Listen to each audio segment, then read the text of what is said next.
Hello everyone, welcome po sa day 2, ikalawang araw ng ating isang buong linggong pagmumuni-muni sa salita ng Diyos. Um, well, yesterday medyo, nag-spend ako ng more time trying to explain more or less yung pinaka-gist ng sermon natin last Sunday. I made the attempt to try to clarify things further. And of course, I did my best to give you an application. That's really my main goal.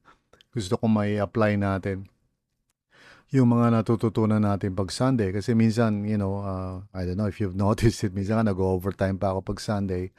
But there's really a lot more that I want to say and teach you. Pero minsan, siyempre, limited lang yung time. So itong ministry natin na to of daily devotions, from Monday to Friday, looking back at the sermon and then unpacking that and applying it in a more siguro specific way. I hope na nakatulong to sa inyo. I really believe that we should not just parang listen to the Word of God one time and then forget about it, but rather talagang i-meditate natin ito at i-apply natin sa pang-araw-araw nating buhay. So, anyway, so last Sunday I told you na merong three intentional and practical ways that we can really put into practice our faith in the Lord Jesus Christ in terms of loving one another. And kung maalala nyo, I told you yung guard your heart, give what you can, and then rely on God. No, guard your heart, give what you can, and then rely on God. Those three things. And we are going to just talk about that. Let us just start with guarding your heart. So that's the title of day 2. Second day, guard your heart. And we want to look at, again, ito yung verse na gusto kong parang pag nilay-nilayan natin. 1 John 3 verse 14. We know that we have passed from death to life because we love each other. Okay? Now, John is not saying that if we love each other, we will pass from death to life. Hindi yun ang kanyang point. He's saying in effect na ito yung katibayan that we really have passed from death to life. In other words, we have been saved. So ang katibayan is that we are now practicing yung loving one another as brothers and sisters in Christ. Okay? So it's not like a condition para magkaroon tayo ng eternal life, but rather a manifestation or a revelation that we indeed have eternal life through our faith in Jesus Christ. So before we, continue and talk about this, let's pray muna. Let's ask God to speak to us and help us to grasp yung meaning and implication of the Word of God sa puso natin. So wherever you are right now, I ask you to just quiet down your soul and focus tayo sa Panginoon. And bitawan muna natin yung mga iba't ibang concerns natin.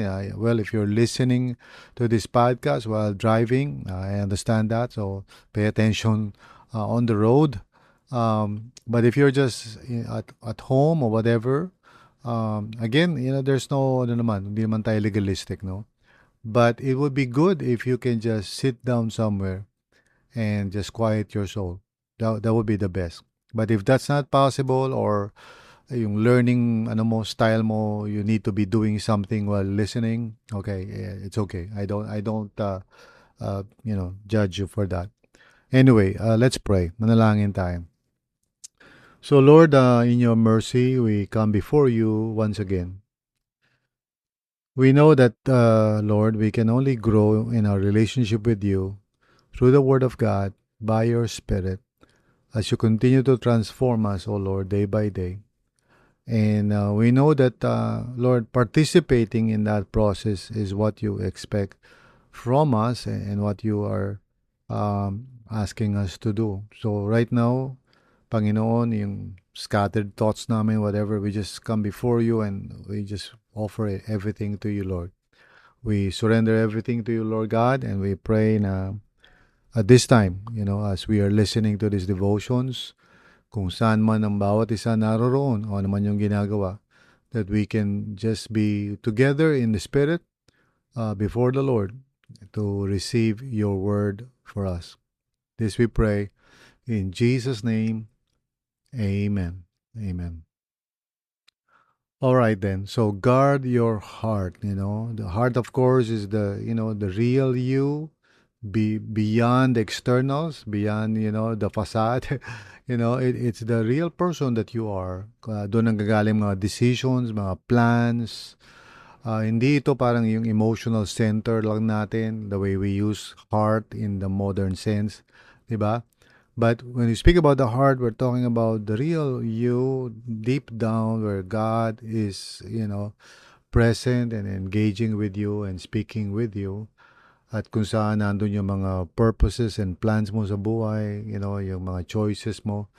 That's why it can also be called your will, you know, and sometimes even your spirit. Okay, so usually synonymous yung mga categories na yan used interchangeably in the Bible.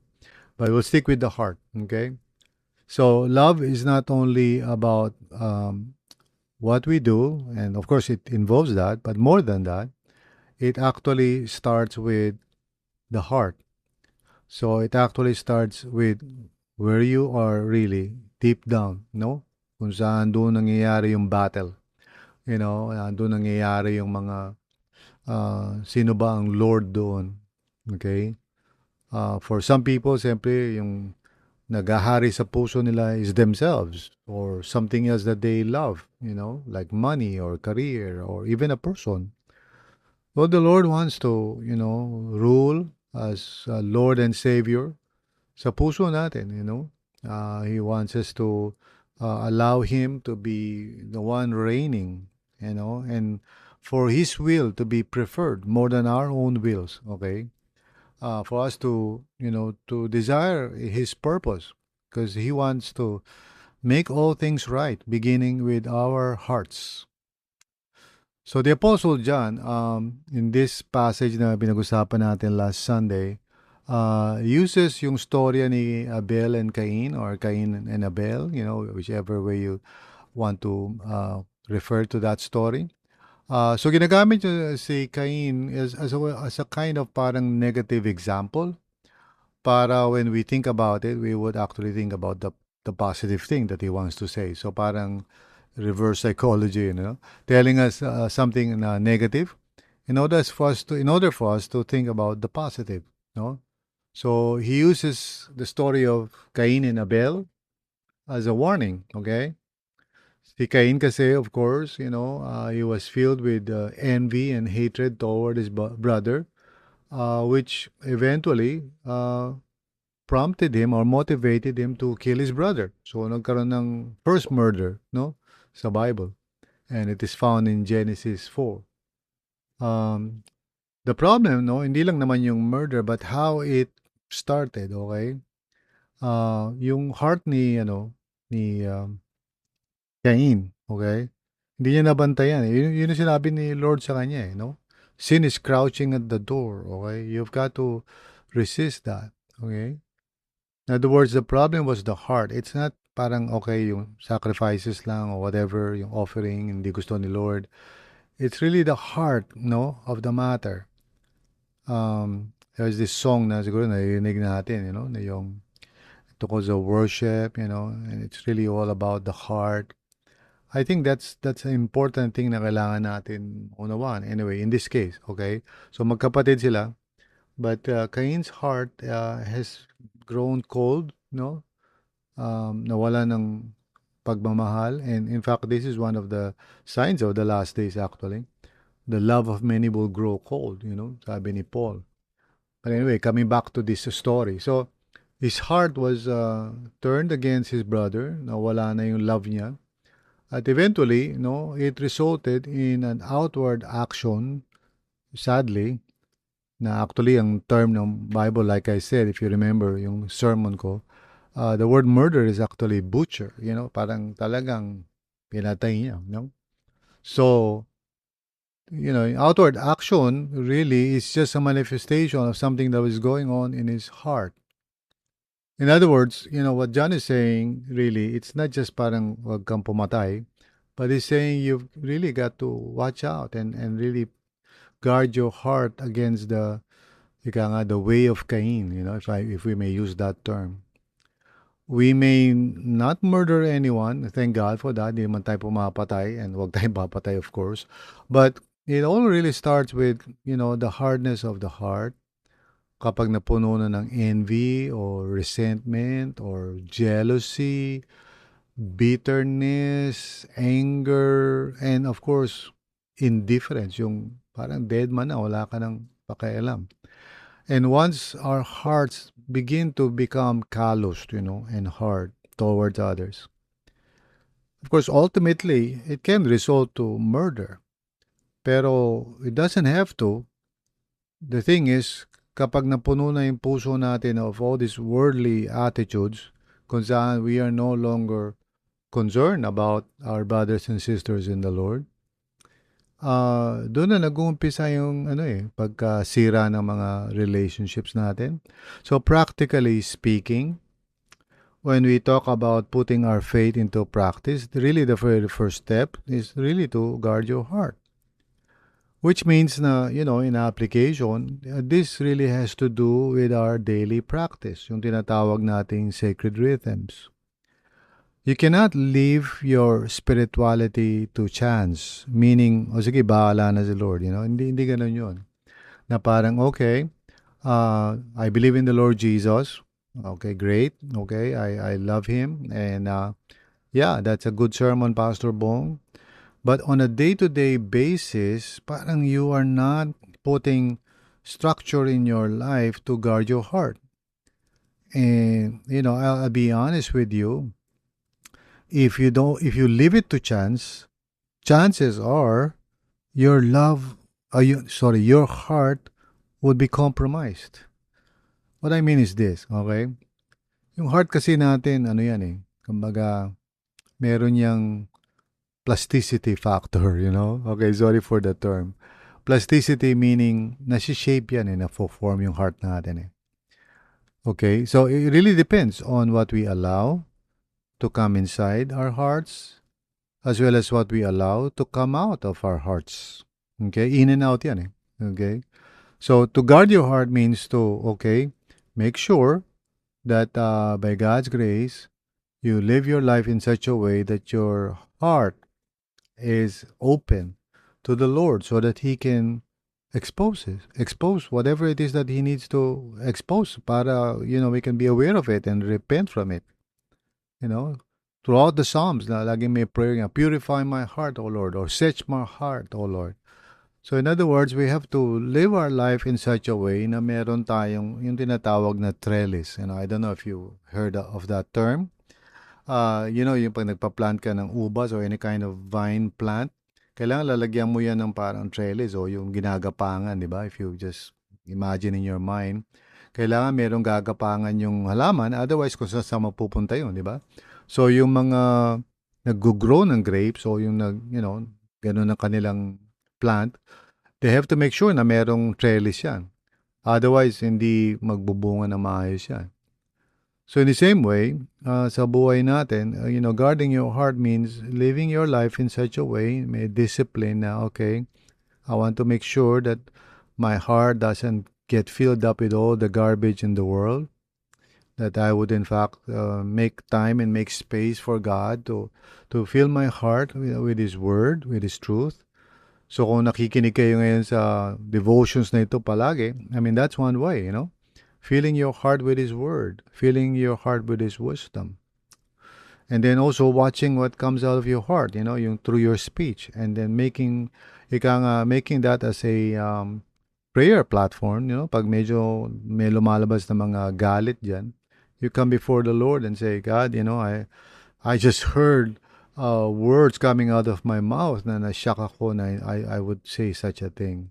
So it's really guarding your heart, my friends, because the heart is formable, is that the right term for that? Parang nasi-shape siya, okay? We need to guard our hearts. Sometimes we need other people, to speak into our lives. Yun ang kahalagaan ng being in community. To be honest, if you have friends, okay, nang tanging dahilan lang why you go together or why you, have this time together is gusto nyo lang magharutan or magkwentuhan or magtawanan, unfortunately, that would not help you. Okay? What you need would be friends who can really speak the truth in love to you. So find friends like that. Okay? May kasabihan nga, tell me who your friends are and I'll tell you who you are. Maybe that's a cliche. Pero basically, ano yan eh, kung sino yung parang mga tao that surrounds us and is able to speak to us in love, that also affects who we are becoming. And I always say this, narinig nyo na ako rito and I will say it again, this para akong sirang plaka dito. But really, we've got to be intentional about our daily walk with the Lord. Okay? Uh, this is, something na I need you to understand. Hindi mo pwede basta to live to chance, okay? What kind of person you will become. You have to, realign yourself toward God and open your heart and focus yourself to God and His work in your life. Kailangan maging intentional ka dun. That's why napakahalaga yung magkaroon ka ng mga silence and solitude, regular retreats or Sabbaths, ganyan. Getting into the Word, being in community with others. Okay, let's just apply this, Napakahalaga kasi nito no? Minsan kasi hindi natin napapansin and this is something na I hope na God will make it clear to you kung di mo pa naiintindihan. Minsan lumalabas talaga yung heart natin, okay? During relationships talaga, relational sabihin natin, encounters. Okay? Minsan we are angry with somebody, minsan we want to avoid somebody, or minsan we become too attached to somebody, and minsan di natin nakikita yan. So, those are some of the things that we need to be careful about. Minsan yung heart natin ganito, ang gusto lang natin parang masaya lang palagi, okay? Tapos gusto natin kasama yung mga friends natin that makes us happy. In the meantime, we are not really growing in our love for people. I mean, we're not serving, we're not ministering to people. We're just taking in. We just want the fun. We just want the jokes. We just want pero other people around us are suffering, they have needs, pero wala tayong pakialam. It's the Cain syndrome. Okay? The good thing, of course, and we'll talk more about it later, pero I'll mention it right now. It's a good thing that we have the Holy Spirit kasi sa totoo lang, we can all just be blinded by our heart condition. Okay? And the Holy Spirit exposes things and purifies us and purges us. Okay? So therefore, itong guarding the heart, if I may say so, this is the most important and practical thing na dapat ginagawa natin in order for us to learn how to love each other. In other words, it really starts with you. It really starts with what is going on inside.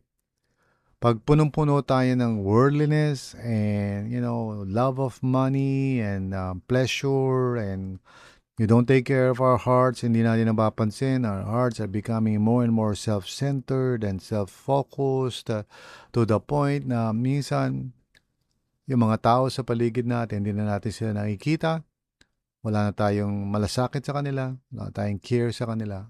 And this is the way of the world. Okay? Don't let your heart become cold. Huwag mo hayaan yung puso mo na maging matigas. In a sense, okay? Na parang it's all about you. Your life is all about you. Your concern is just you. And other people don't really matter. Again, Cain yan. Cain syndrome. Parang si Cain, wala akong pakialam sa brother ko. Am I my brother's keeper? So maraming Christians ngayon ganyan, Okay, they come to church and of course they believe in the Lord Jesus, worship, ganyan. Pero caring for others?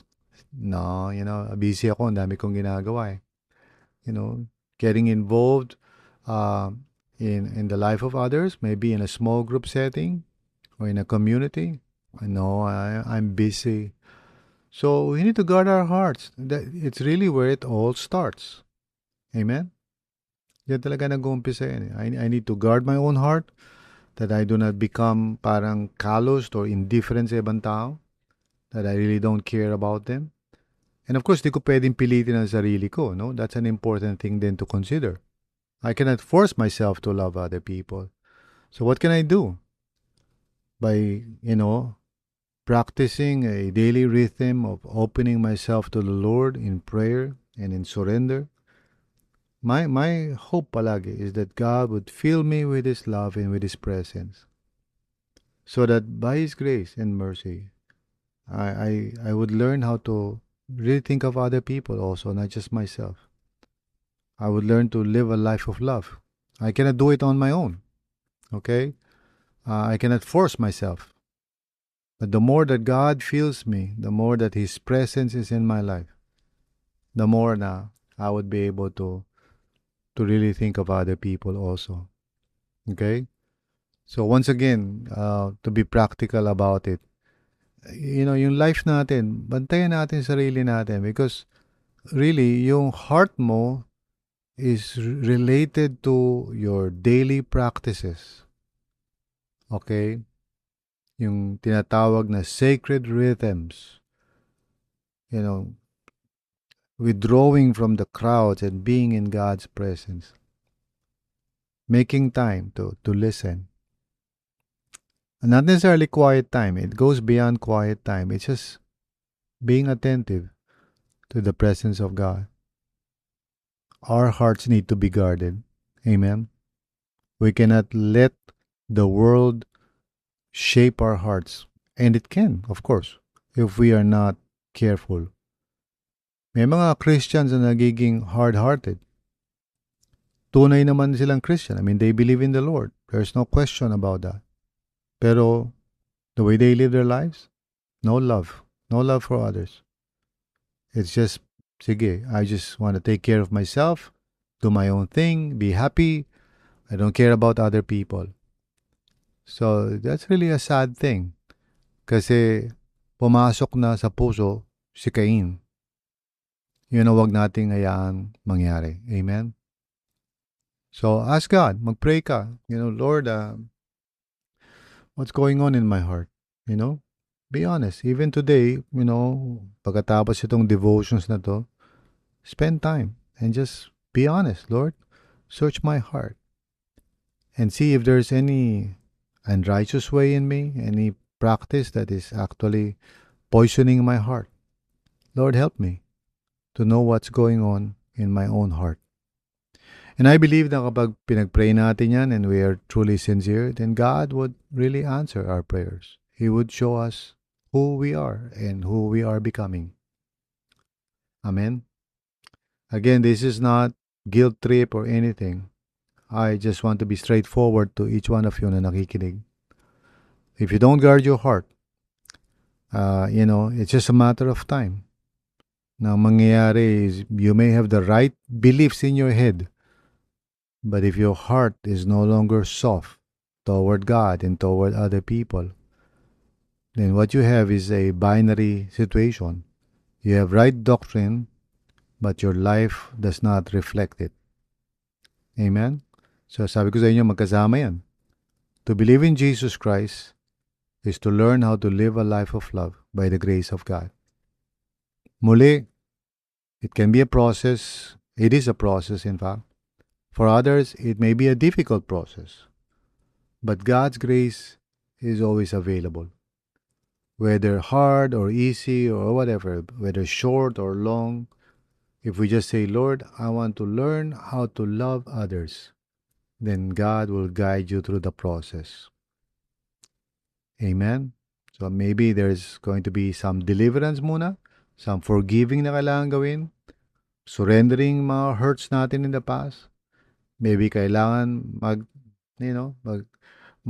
give up ng anger and envy. I don't know. God knows kung ano yung kailangan to set us free. But our hearts truly matter. Amen? Because it's really a matter of the heart. Itong love na pinag-uusapan natin. So let us pray. Dear Lord, sometimes, Panginoon, hindi namin nababantayan ang mga puso namin. We become so busy with so many things. That's why, at the same time, hindi nakikita yung love for others. And you're right, Lord. Hindi namin pwedeng puwersahin yan. Because it's really just the abundance of the heart that comes out. So, Panginoon, search our hearts and know and help us to see if there's anything sa puso namin ngayon that needs to be surrendered, needs to be confessed. And Father, please transform our hearts. We need you, Lord. Please help us. We want to learn how to love other people, but sometimes our hearts are cold. So would you just transform us, Panginoon? Change our hearts. This we pray in Jesus' name.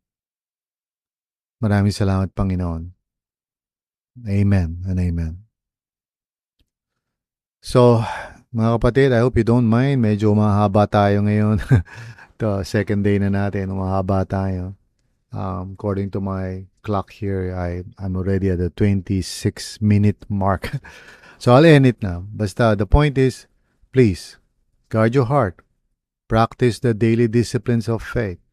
Huwag mong pabayaan na i-autopilot ka ng mundong ito. Okay? Guard your heart. Because really, it's the matter of the heart. Amen? Alright. Lord, help us, Panginoon. Tulungan niyo po kami, dear Lord. Change our hearts again. In Jesus' name. God bless everyone.